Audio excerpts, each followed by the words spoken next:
Hi ಶಿರೀಷಕ್ಕ. Strong, happy and healthy ಅಷ್ಟೇ ಅಲ್ವಾ? ಯಾರ ಬಗ್ಗೆನೇ ಯೋಚನೆ ಮಾಡಬಾರ್ದು ಅಂತ ನಮ್ಮ ವ್ಯೂವರ್ ಸಮೇತ ನನಗೂ ಈ ಮಧ್ಯ ಪಾಪ ಕಾಲು ಮೆಸೇಜು ಇಲ್ಲ ರೀಡಿಂಗ್ ತಗೊಳೋವಾಗ ಅಕ್ಕ ನೀವು ಹೇಳಿರೋದು ನಾವು ಅಪ್ಲೈ ಮಾಡ್ಕೊತಾ ಇದ್ದೀವಿ ನಮ್ಮ ಲೈಫಲ್ಲಿ ಅಂತ ಹೇಳ್ತಾ ಇದ್ದಾರೆ. ತುಂಬ ತುಂಬ ಖುಷಿ ಆಗ್ತಾ ಇದೆ. Welcome back to our Pashupatinath tarot channel. ಹೊಸಬ್ರಿಗೆಲ್ಲರಿಗೂ ಸ್ವಾಗತ ಸುಸ್ವಾಗತ ಅಂತಲೇ ಹೇಳ್ಬೋದು. ಓಕೆನಾ? ಅಷ್ಟೇ ಅಲ್ವನ್ರಿ, ಕ್ಲಾರಿಟಿ ಬರಬೇಕು, ಇಲ್ಲ ಪರ್ಸನ್ ಬರಬೇಕು, ಇಲ್ಲ ಕಮಿಟ್ಮೆಂಟ್ ಆದರೂ ಇರಬೇಕು. ಅಷ್ಟೇ ಅಲ್ವಾ? ಕಮಿಟ್ಮೆಂಟ್ ಇಲ್ಲ ಅಂತ ಅಂದರೆ ಆ ಮನುಷ್ಯ ಬರಲಿ, ಆ ಮನುಷ್ಯ ಬರೋಕ್ಕಾಗಿಲ್ಲ ಅನ್ನಂಗಿದ್ರೆ ನಮ್ಮ ಲೈಫ್ ನಮ್ಗೆ ಬರಲಿ, ಆ ಪರ್ಸನ್ನು ಎಲ್ಲರೂ ಬೇಕಾದ್ರೆ ಹೋಗ್ಬಿಡ್ಲಿ. ಅಷ್ಟೇ ಅಲ್ವಾ? ಓಕೆ ರೀ, ತುಂಬ ಈ ಮಧ್ಯೆ ವೀಡಿಯೋ ಲೆಂತಿ ಆಗ್ತಾ ಇದೆ ಅಂತ ನನಗೂ ಸುಸ್ತಾಗ್ಬಿಡ್ತಾ ಇದ್ದೀನಿ. ತೆಲುಗುದಲ್ಲಿ ಮಾಡ್ತಾ ಇರ್ತೀನಿ ವೀಡಿಯೋಸು, ಕನ್ನಡದಲ್ಲಿನೂ ಮಾಡ್ತಾ ಇದ್ದೀನಿ. ತೆಲುಗು ಅಲ್ಲಿನೂ ಪಶುಪತಿನಾಥ್ ಟ್ಯಾರೋಟ್ ತೆಲುಗು ಚಾನಲ್ ಅಂತಲೂ ಇದೆ. ಸೊ ಕನ್ನಡದಲ್ಲಿ ಪಶುಪತಿನಾಥ್ ಟ್ಯಾರೋಟ್ ಅಷ್ಟೇ ಅಂತ ಇದೆ, ಅಲ್ಲಿ ತೆಲುಗು ಅಂತ ಸ್ಪೆಸಿಫಿಕ್ ಆಗಿದೆ ನನ್ನ ವೀಡಿಯೋಗೆ. ವೀಲಾದರೆ ದಯವಿಟ್ಟು ಸಬ್ಸ್ಕ್ರೈಬ್ ಮಾಡಿ. ನಿಮ್ಗೆ ಅಕ್ಕ ನಮ್ಗೆ ಅರ್ಥ ಆಗಲ್ಲಕ್ಕ ಕನ್ನಡ ತೆಲುಗು ಅನ್ನೋ ಅವರು ಜಸ್ಟ್ ನಿಮ್ಮ ಒಂದು ಸಬ್ಸ್ಕ್ರೈಬ್ ಅನ್ನೋದ್ರಿಂದ ಆ ವಿಡಿಯೋ ಅನ್ನೋದು 3-4 ಮೆಂಬರ್ಸ್ಗೆ ರೀಚ್ ಆಗೋ ಚಾನ್ಸಸ್ ಇರುತ್ತೆ. ನೀವು ಬೇಕಂತಂದರೆ ಕನ್ನಡದಲ್ಲೇ ರೀಡಿಂಗ್ ಅನ್ನೋದು ತಗೊಳ್ರಿ. ಆದರೆ ತೆಲುಗು ಅಲ್ಲಿ ವಿಡಿಯೋ ಮುಂದಕ್ಕೆ ಹೋಗೋದ್ರಿಂದ ನೋಡಿ ಈ ಮಧ್ಯ ಏನಾಗ್ತಿದೆ ಅಂತ ಅಂದರೆ ಎಲ್ಲೆಲ್ಲಿ ಅವರು ಅಬ್ರಾಡ್ಸ್ಗೂ ನಿಮ್ಮ ಗುಡ್ ಸಪೋರ್ಟಿಂದಾನೇ ನನ್ನ ಚಾನಲ್ ಅನ್ನೋದು ಅಬ್ರಾಡ್ಸಿಂದಾನು ಕಾಲ್ ಬರ್ತಾ ಇದೆ ಅಂತ ನಾನು ತುಂಬ ಸಾರಿ ಹೇಳಿದ್ದೀನಿ. ಸೊ ನಿಮ್ಮ ಒಂದು ಗುಡ್ ಸಬ್ಸ್ಕ್ರೈಬಿಂಗ್ನಿಂದಾನೇ ನನಗೆ ಇದು ಪಾಸಿಬಲ್ ಆಗ್ತಿದೆ. ನಾನು ಹ್ಯಾಪಿಯಾಗಿ ಹೇಳ್ಕೊತೀನಿ, ಈ ಮಾತು ಮಾತ್ರ ಹಾರ್ಟ್ಲಿಯಾಗಿ ಬರ್ತಿದೆ. ನಿಮ್ಮ ಒಳ್ಳೆ ಒಂದು ಪಾಪ ಕೆಲವೊಬ್ಬರು ಅಕ್ಕ ನಮಗೆ ತೆಲುಗು ಅರ್ಥ ಆಗಲ್ಲ ಅಂದ್ರೂ ನನ್ನ ವಿಡಿಯೋನ ಸಬ್ಸ್ಕ್ರೈಬ್ ಮಾಡ್ಕೊಂಡಿದ್ದಾರೆ. ಲಿಂಕ್ ಕೇಳಿ ಮತ್ತೇನು ಲಿಂಕಿಂದಾನು ಸಬ್ಸ್ಕ್ರೈಬ್ ಮಾಡ್ಕೊಂಡಿದ್ದಾರೆ ಕೇಳಿ. ನಂಗೆ ತುಂಬ ಧನ್ಯವಾದ ಅಂತ ಅವ್ರಿಗೂ. ರಿಯಲಿ ಅಕ್ಕ ನಮ್ಗೆ ಅರ್ಥ ಆಗಿಲ್ಲ ಮ್ಯಾಮ್, ನಮ್ಗೆ ಅರ್ಥ ಆಗಲ್ಲ ತೆಲುಗು ಅಂದ್ರೂ ನಿಮ್ಮ ಚಾನಲ್ನ ನಾವು ಸಬ್ಸ್ಕ್ರೈಬ್ ಮಾಡ್ಕೊಂಡಿದ್ದೀವಿ ಅಂತಲೂ ನನಗೆ ಫೋನು ಮೆಸೇಜು ಡ್ರಾಪ್ ಮಾಡಿದ್ದಾರೆ. ಇಲ್ಲ ಕಾಮೆಂಟ್ ಬಾಕ್ಸಲ್ಲಿ ಅಕ್ಕ ನಾನು ಸಬ್ಸ್ಕ್ರೈಬ್ ಮಾಡ್ಕೊಂಡಿದ್ದೀನಿ ತೆಲುಗು ಅಲ್ಲಿನೂ ಅಂತಲೂ ಹೇಳಿದ್ದಾರೆ. ತುಂಬ ತುಂಬ ಹಾರ್ಟ್ಲಿ ಥ್ಯಾಂಕ್ಸ್ ಅಂಡಿ. ಥ್ಯಾಂಕ್ಸ್ ರೀ. ದೊಡ್ಡ ತೆಲುಗುಗೆ ಹೋಗ್ತಾ ಇದ್ದೀನಿ ಮತ್ತೆ. ಓಕೆನಾ? ತೆಲುಗು ಅಲ್ಲಿ ಅಷ್ಟೇ ಕೆಲವೊಬ್ಬರು ರೀಡಿಂಗ್ಸ್ ಅನ್ನೋದು ತಗೊತಾ ಇದ್ದಾರೆ. ಏನಂತಾರೆ, ಕರ್ನಾಟಕ ಅತ್ತೆ ಮನೆ ಆಗೋಯಿತು, ಆಂಧ್ರ ಅಮ್ಮನ ಮನೆ ಹೆಣ್ಮಕ್ಳು ಅಮ್ಮನ ಮನೆ ಬಿಟ್ಕೊಳಲ್ಲ, ಅತ್ತನ ಮನೆಯೂ ಬಿಟ್ಕೊಳಲ್ಲ. ಇಲ್ಲಿ ಅಷ್ಟೇ ಇಂಪಾರ್ಟೆಂಟ್, ಅಲ್ಲಿ ಅಷ್ಟೇ ಇಂಪಾರ್ಟೆಂಟ್ ಅಲ್ವಾ? ಅದಕ್ಕೋಸ್ಕರ ನನ್ನ ಸಿಚುವೇಶನು ಅದೇ. ಓಕೆ ರೀ, ಇವತ್ತು ನಾನು ತಗೊತಾ ಇರೋ ಟಾಪಿಕ್ ನಿನ್ನೆ ಏನಂತ ಹೇಳಿದೆ, ನಿಮ್ಮ ಪರ್ಸನ್ಗೆ ಕೆಲವೊಬ್ರು ಶಾಕ್ ಕೊಡ್ದಿದ್ದೀರಮ್ಮ, ಅದಕ್ಕೆ ಭಯ ಬೀಳ್ತಾ ಇದ್ದಾರೆ ಅಂತ ಹೇಳಿದೆ ಅಲ್ವಾ? ಕರೆಕ್ಟಾಗಿ ಬಿದ್ದಿದ್ದಾರೆ ಅಲ್ವಾ? ಏನಕ್ಕೆ ಅಂದರೆ ನಿಮ್ಮ ಇನ್ನು ಈ ರೇಂಜಿಗೆ ಬಂದಮೇಲೆ ನಮ್ಮ ಮಾತುಗಳು ಏನಕ್ಕೆ ಕೇಳ್ತಾರೆ ಅಂತ. ಈಗ ಅದಕ್ಕೆ ನಿಮಗೂ ಒಂದು ಡೌಟ್ ಇರೋದು ಇರುತ್ತೆ ಅಲ್ವಾ? ಕರೆಕ್ಟಕ್ಕ ನಾವು ಹಂಗಂತೂ ಶಾಕ್ ಕೊಟ್ಟಿದ್ದೀವಿ, ಆದರೆ ನಮ್ಮ ಮನಸ್ಸಲ್ಲಿ ಒಂದು ಭಯ ಇರುತ್ತೆ, ಮತ್ತೆ ಬರ್ತಾರಾ ಬರಲ್ವಾ ಮತ್ತೆ ಎಲ್ಲಾದರೂ ಬೇರೆ ಕಡೆ ಅಂತ. ಅಂದರೆ 100% ಭಯ ಬೀಳಬೇಡಿ. ಅದಕ್ಕೋಸ್ಕರನೇ ನಿಮ್ಮಕ್ಕೋಸ್ಕರನೇ ಅವ್ರ ಮನಸ್ಸಲ್ಲಿ ಅಂದರೆ ನಿಮ್ಮ ಶಾಕ್ ಕೊಟ್ಟು ಬಂದಿದ್ದೀರಲ್ಲ ಅವ್ರಿಗೆ, ಅವ್ರ ಮನಸ್ಸಲ್ಲಿ ಏನು ಅನ್ಕೊತಾ ಇದ್ದಾರೆ ಅಂತ ವಿಡಿಯೋ ಮಾಡ್ತಾ ಇದ್ದೀನಿ. ಅಂದರೆ ನಿಮ್ಮ ಪರ್ಸನ್ ನಿಮ್ಮ ಬಗ್ಗೆ ಏನು ಅನ್ಕೊತಾ ಇದ್ದಾರೆ ಪ್ರೆಸೆಂಟ್ ಸಿಚುವೇಶನ್ನಲ್ಲಿ, ಅಂದರೆ ಅವರು ಮನಸ್ಸಲ್ಲಿ ಯಾವ ಥರ ನೋಡ್ತಾ ಇದ್ದಾರೆ ಅಂದರೆ ಮೈಂಡಿಂದ ಮನಸ್ಸು ಪರವಾಗಿ 2 ಥರ ಅವ್ರು ಥರ ಯೋಚನೆ ಮಾಡ್ತಾ ಇದ್ದಾರೆ. ಅರ್ಥ ಆಯ್ತು ಅನ್ಕೊಂತೀನಿ ನನ್ನ ಟಾಪಿಕ್ ಏನು ಅಂತ. ನಿಮ್ಮ ಪರ್ಸನ್ ಮೈಂಡ್ ಪರವಾಗಿ ಮತ್ತು ಮನಸ್ಸು ಪರವಾಗಿ ಏನಂತ ಯೋಚನೆ ಮಾಡ್ತಾ ಇದ್ದಾರೆ ನಿಮ್ಮ ಬಗ್ಗೆ, ಅಂದರೆ ನಿಮ್ಮ ರಿಲೇಷನ್ಶಿಪ್ ಬಗ್ಗೆ. ಚೆನ್ನಾಗಿ ಸ್ಟ್ರಾಂಗ್ ಟ್ರೀಟ್ಮೆಂಟ್ ಕೊಟ್ಟಿದ್ದೀರಲ್ಲ ಅದಕ್ಕೆ. ದ ಮೂನ್ ಹೇಳ್ದೆ ಅಲ್ವಾ, ಲೋ ಎನರ್ಜಿಗೆ ಹೋಗ್ಬಿಟ್ಟಿದ್ದಾರೆ already. 8 of pentacles, 10 of wands, the devil, the star,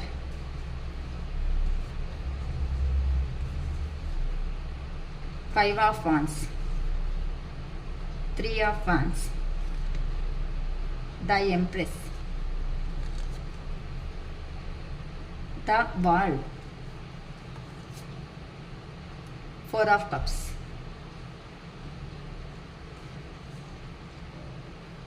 knight of pentacles, knight of cups, queen of cups, 10 of cups, 5 of cups, bottom of the deck, hanged man. Okay, ಈಗ ಬೇಗ ಬೇಗ ಇನ್ನು ರೀಡಿಂಗನ್ನು start ಮಾಡ್ಕೊತಾ ಇದ್ದೀನಿ. ಇನ್ನು readings ಒಂದು start ಮಾಡಿದ್ದೀವಿ ಅಂತಂದರೆ ಇನ್ನು ಫಾಸ್ಟಾಗಿ ಕಂಪ್ಲೀಟ್ ಮಾಡಿಬಿಡ್ತೀವಿ. ಓಕೆ, ನಿನ್ನೆ ಕೆಲವೊಬ್ಬರು ಏನು ಮಾಡಿದ್ದೀರಾ, ನಿಮ್ಮ ಪರ್ಸನ್ಗೆ ಶಾಕ್ ಅನ್ನೋದು ಕೊಟ್ಬಿಟ್ಟಿದ್ದೀರಾ, ನಿಮ್ಮ ಪರ್ಸನ್ಗೆ ಒಂದು ಭಯ ಅನ್ನೋದನ್ನು ಹುಡ್ಸಿದ್ದೀರಾ. ಎಷ್ಟು ದಿನ ನಿಮ್ಮ ಕತೆ ಪುರಾಣ, ಯಾವಾಗೂ ನಿಮ್ಮ ಕತೆ ಕೇಳೋದಕ್ಕೆ ನಮ್ಮ ಜೀವನ ಅನ್ನೋದು ಸರೋಗ್ತಾ ಇರುತ್ತೆ. ಏನಿದು ಯಾವಾಗ ನೋಡಿದ್ರು ನಮ್ಮಮ್ಮ, ಅಕ್ಕ, ಅಪ್ಪ, ನನ್ನ ಫ್ಯಾಮ್ಲಿ ಅಂತ. ನಿನಗೆ ಎಲ್ಲ ಫ್ಯಾಮ್ಲಿ ಇರೋದು, ನಮಗೂ ಇದೆ, ಬರಾಗಿದ್ರೆ ಬಾ, ಹೋಗಿದ್ರೆ ಹೋಗು ಅಂತ ನೀವು ಚೆನ್ನಾಗಿ ಹೇಳಿರೋದಕ್ಕೆ ನಿಮ್ಮ ಪರ್ಸನ್ಗೆ ಈಗ ಎಂಥ ಯೋಚನೆನೂ ಮನಸ್ಸಿಂದನೂ ಯೋಚನೆ ಮಾಡ್ತಾ ಇದ್ದಾರೆ, ಮೈಂಡ್ ಪರವಾಗಿ ಯೋಚನೆ ಮಾಡ್ತಾ ಇದ್ದಾರೆ ಅಂತ ಅಂದರೆ ಅವರು ಸಪ್ರೇಷನ್ ಆಗೋದಕ್ಕಿಂತ ಮುಂಚೆ ಅವರು ಈ ಥರ ಕೋಲ್ಡ್ ಟ್ರೀಟ್ಮೆಂಟ್, ನೀಟಾಗಿ ಒಂದು ಟ್ರೀಟ್ಮೆಂಟ್, ಸೈಲೆಂಟ್ ಟ್ರೀಟ್ಮೆಂಟ್ ಅನ್ನೋದು ನಿಮ್ಮ ಲೈಫಲ್ಲಿ ನಡೆಸಿದ್ದಾರೆ. ನೀನಂದರೆ ಇಷ್ಟ, ನೀನಂದರೆ ಪ್ರಾಣ, ನೀನಂದರೆ ಸರ್ವಸ್ವ, ನೀನಂದರೆ ಜೀವನವೇ ಇಲ್ಲ ಅನ್ನೋ ರೇಂಜಲ್ಲಿ ಹೇಳಿರೋ ಅಂಥ ಮಾತುಗಳು, ಮಾಡಿರೋ ಪ್ರಾಮಿಸ್ಗಳು ಎಲ್ಲ ಮರ್ತೋಗ್ಬಿಟ್ಟು ಅವರು ಅವ್ರ ಫ್ಯಾಮಿಲಿ ಕಡೆನೋ ಇಲ್ಲ ಕೆರಿಯರ್ ಕಡೆನೋ ಫೋಕಸ್ ಇಟ್ಟು ನಿಮ್ಮಿಂದ ಸಪ್ರೇಷನ್ ಆಗಿಬಿಟ್ಟು ಹೋಗಿದ್ದಾರೆ ಅಲ್ಲ. ಈಗ ಆ ಪರ್ಸನ್ ಬಂದು ಈ ಥರ ಮಾತಾಡಿರೋದಕ್ಕೆ, ಭಯ ಅನ್ನೋದು ಬೀಳಿರೋದಕ್ಕೆ ನೀವು ಸ್ಟ್ರಾಂಗ್ ಟ್ರೀಟ್ಮೆಂಟ್ ಕೊಟ್ಟಿದ್ದೀರಾ. ಆ ಸ್ಟ್ರಾಂಗ್ ಟ್ರೀಟ್ಮೆಂಟ್ ಇಂದಾನೆ ಏನಪ್ಪ ನನ್ನ ಪರ್ಸನ್ ನೋಡಿದ್ರೆ ನನ್ನ ಸಪ್ರೇಷನ್ ಆಗೋ ಮೂಮೆಂಟಲ್ಲಿ ಎಷ್ಟು ನನ್ನ ಮುಖ ನೋಡಿದ್ರೇ ಭಯ ಬೀಳೋ ಅಂತ ಅವಳು, ಇಲ್ಲ ಅಂತಂದರೆ ಭಯ ಬೀಳೋ ಅಂತ ವ್ಯಕ್ತಿ ಈಗ ನನಗೆ ಇಷ್ಟು ಪಂಚ್ ಹೊಡೆಯೋ ರೇಂಜಿಗೆ ಬಂದ್ಬಿಡ್ತಲ್ಲ ಅಂತ ನಿಮ್ಮ ಪರ್ಸನ್ ಈಗ ನೀಟಾಗಿ ಲೋ ಎನರ್ಜಿಗೆ ಹೋಗ್ಬಿಟ್ಟಿದ್ದಾರೆ. ಅಂತಂದರೆ ಮೂನ್ ಎನರ್ಜಿ ಅಂದರೆ ಇನ್ನು ನನ್ನ ಪರ್ಸನ್ ಏನಾಗುತ್ತೆ, ನನ್ನ ಪರ್ಸನ್ನ ನಾನು ಮೀಟ್ ಆಗ್ತೀನಿ ಅನ್ನೋ ಒಂದು ಭಯ ಸ್ಟಾರ್ಟ್ ಆಗಿದೆ. ಎಲ್ಲಂತೂ ಹೋಗಿದ್ದಾರೋ ಇಲ್ಲ ಫ್ಯಾಮಿಲಿ ಪರವಾಗೋ ಇಲ್ಲ ಕೆರಿಯರ್ ಪರವಾಗಿ ಹೋಗಿರೋ ನಿಮ್ಮ ಪರ್ಸನ್ ಈಗ ಹೆಂಗಿದೆ ಅಂತಂದರೆ ಸಿಚುವೇಶನ್ ಇರೋದು ಅಲ್ಲೇ ಹೋಗಿ ಮನಿ ಪರ್ಪಸ್ ಅಲ್ಲಿ, ಮನಿ ಮೇಕಿಂಗ್ ಅಲ್ಲಿ ಬ್ಯುಸಿ ಆಗ್ತಾನೂ ಇದ್ದಾರೆ. ಆದರೆ ನೆನ್ಪನ್ನೋದನ್ನ ಮರೆಯೋದಕ್ಕೆ ಆಗ್ತಾ ಇಲ್ಲ. ಏನು ಈ ಥರ ಸೈಲೆಂಟ್ ಟ್ರೀಟ್ಮೆಂಟ್ ಇವಳು ಕೊಡ್ತಾ ಇದ್ದಾಳೆ, ಯಾವಾಗ ನಾನು ತಾನೇ ಕೊಡಬೇಕು ಸೈಲೆಂಟ್ ಟ್ರೀಟ್ಮೆಂಟ್ ಅನ್ನೋದು. ಈ ಪರ್ಸನ್ ಹೆಂಗೆ ಕೊಡ್ತಾ ಇದ್ದಾರೆ ಇವತ್ತು, ಏನು ಇವ್ರ ಹಿಂದೆ ಏನು ನಡೀತಾ ಇದೆ, ಇವ್ರ ಜೀವನದಲ್ಲಿ ಏನು ನಡೀತಾ ಇದೆ ನನಗೆ ಅರ್ಥ ಆಗಲೇಬೇಕು ಅನ್ನೋ ರೇಂಜಲ್ಲಿ ನಿಮ್ಮನ್ನು ನೋಡ್ತಾ ಇದ್ದಾರೆ. ಏನಕ್ಕಂತ ಅಂದರೆ ಶಿರೀಷಕ್ಕ ನಿಮ್ಮ ಹಿಂದೆ ಇದ್ದಾರಲ್ವಾ, ಬೇಡ ಆ ಥರ ಮಾಡಬೇಡಿ, ಈ ಥರ ಮಾಡಿ ಅಂತ ವಿಡಿಯೋಸಿಂದ ನಿಮ್ಮನ್ನು ಪಾಸಿಟಿವ್ಗೆ ತರ್ತಾ ಇದ್ದಾರೆ. ಆ ಪರ್ಸನ್ಸ್ಗೆ ಗೊತ್ತಿಲ್ವಲ್ಲ, ನೀವು ಹೇಳ್ಕೊತಾ ಇಲ್ಲ, ಇಲ್ಲಿ ಗೊತ್ತಿಲ್ಲ. ಆ ಪರ್ಸನ್ಸ್ ಒಂದು ದಿನ ಆದ್ರೂ ದೇವ್ರಿಗೆ ನಮಸ್ಕಾರ ಮಾಡಿದಾರೋ ಇಲ್ಲೋ ಗೊತ್ತಿಲ್ಲ, ಆ ತರ ಪರ್ಸನ್ಸ್ ಇದ್ದಾರೆ ಆ ಪರ್ಸನ್ಸ್. ಅದಕ್ಕೆ ಯಾವಾಗ ನೋಡಿದ್ರು ಕಾಸು ಅಂದ್ರೆ ಮನಿ ಪ್ರಿಯಾರಿಟಿ ಕೊಡೋ ಅಂತ ಪರ್ಸನ್ಸ್ ಅವರು. ಇಲ್ಲ ಫ್ಯಾಮಿಲಿ ಓರಿಯೆಂಟೆಡ್ ಪರ್ಸನ್ಸ್ ಅಂತ ಅಂದ್ರೆ ಫ್ಯಾಮಿಲಿಗೆ ಜಾಸ್ತಿ ಪ್ರಿಯಾರಿಟಿ ಕೊಡೋ ಪರ್ಸನ್ಸ್, ಇಲ್ಲ ಅಂತಂದ್ರೆ ಕೆರಿಯರ್ ಪರವಾಗಿ ಮನಿಗೆ ತುಂಬಾ ಇಂಪಾರ್ಟೆಂಟ್ ಕೊಡೋ ಅಂತ ವ್ಯಕ್ತಿಗಳು ಆಗಿರೋ ಅಷ್ಟೊತ್ತಕ್ಕೆ ಆ ಪರ್ಸನ್ಗೆ ನೀವು ಹೇಳಿರೋ ಅಂಥ ರೇಂಜ್ ಏನಾಯ್ತೋ, ಆ ಹೇಳಿರೋ ಮಾತುಗಳು ಏನಾಯ್ತೋ ಆ ಪರ್ಸನ್ಗೆ ಮರೆಯೋದಕ್ಕೆ ಆಗ್ತಾ ಇಲ್ಲ. ಅಂದರೆ ನಿಮ್ಮನ್ನು ದೂರ ಹೋದ್ರೂ ಸಮೇತ ಆ ಪರ್ಸನ್ಗೆ ಯಾಕೆ ನನ್ನ ಪರ್ಸನ್ ಈ ಥರ ಮಾತಾಡ್ಬಿಟ್ರು, ಈ ಥರ ಮಾತಾಡ್ಬಿಟ್ರು, ಇಷ್ಟು ದಿನ ಮಾತಾಡ್ತಾ ಇರ್ಲಿಲ್ವಲ್ಲ, ಏನಾಗಿದೆ ಈ ಪರ್ಸನ್ಗೆ, ಯಾರಾದರೂ ಇವ್ರ ಹಿಂದೆ ಯಾರಾದರೂ ಸಪೋರ್ಟಿಂಗ್ ಕೊಡ್ತಾ ಇದ್ದಾರಾ, ಇಲ್ಲ ನನ್ನ ಬಿಟ್ಟು ಯಾರಾದರೂ ಇವ್ರ ಜೀವನದಲ್ಲಿ ಎಂಟ್ರಿ ಕೊಟ್ಟಿದ್ದಾರಾ, ಇಲ್ಲ ಇನ್ ಕೇಸ್ ಏನಾದರೂ ಮರ್ತೋಗೋ ಚಾನ್ಸಸ್ ಐತಾ ಅಂತ ಯಾವ ಕಡೆ ಹೋಗಿದ್ದಾರೋ ಆ ಕಡೆ ತುಂಬ ಹಾರ್ಡ್ ವರ್ಕ್ ಅನ್ನೋದನ್ನ ಮಾಡ್ಕೊಂತ ನೀವು ಕೊಟ್ಟಿರೋ ಅಂತ ಅಂದರೆ ಪಾಸ್ಟಲ್ಲಿ ಕೊಟ್ಟಿರೋ ಅಂತ ಪ್ರಿಯಾರಿಟಿ ಏನಾಯ್ತೋ, ಇಂಪಾರ್ಟೆನ್ಸ್ ಏನಾಯ್ತೋ ಆ ಇಂಪಾರ್ಟೆಂಟ್ ಅನ್ನೋದನ್ನ ಅವರು ಮರೆಯೋದಕ್ಕೆ ಆಗ್ತಾ ಇಲ್ಲ. ಏನಕ್ಕೆ ನನ್ನ ಪರ್ಸನ್ನಲ್ಲಿ ಇಷ್ಟು ಚೇಂಜ್ ಆಫ್ ಸಡನ್ ಆಗಿ ಬಂದಿದೆ, ನನ್ನ ಬಗ್ಗೆ ತಾನೇ ಇವ್ರು ಯಾವಾಗ ನೀವು ಚೇಸ್ ಮಾಡಿದಿರಲ್ಲ ನಿಮ್ಮ ಪರ್ಸನ್, ಅದಕ್ಕೋಸ್ಕರ ಯೋಚನೆ ಮಾಡ್ತಾ ಇದ್ದಾರೆ.